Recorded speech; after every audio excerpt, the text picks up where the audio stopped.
Yamaklarda laleler, lale üstte caleler, dağlarda şelaleler. Sabahın hayır olsun.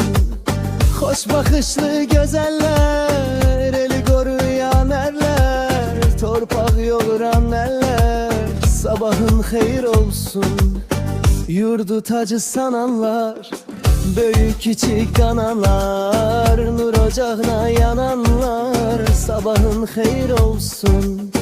Ey azat Qarabağım, bu aranım odağım, can azeri torpağım. Sabahın hayır olsun.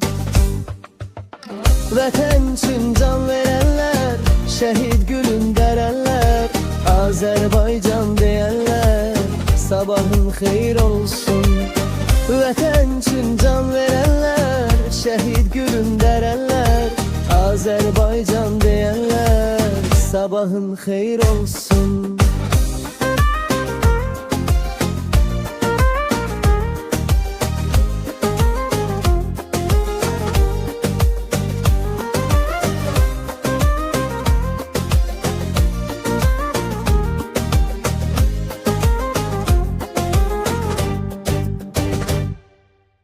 Hoş bakışlı güzeller, eli koruyan erler, torpak yoğuran eller. Sabahın hayır olsun.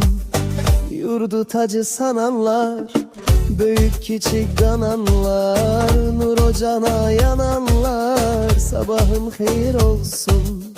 Ey azat Qarabağım, bu aranım odağım, can azeri torpağım. Sabahın hayır olsun. Vətən üçün can verenler, şehit gülün derenler, Azerbaycan diyenler. Sabahın hayır olsun. Vətən üçün can verenler, şehit gülün derenler, Azerbaycan diyenler. Sabahın hayır olsun.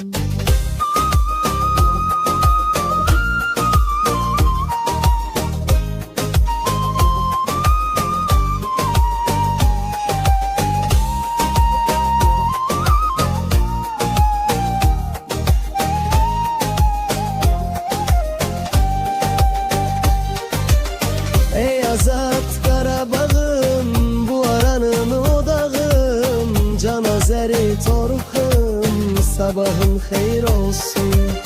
Vətən üçün can verenler, şehit gülün derenler, Azerbaycan diyenler.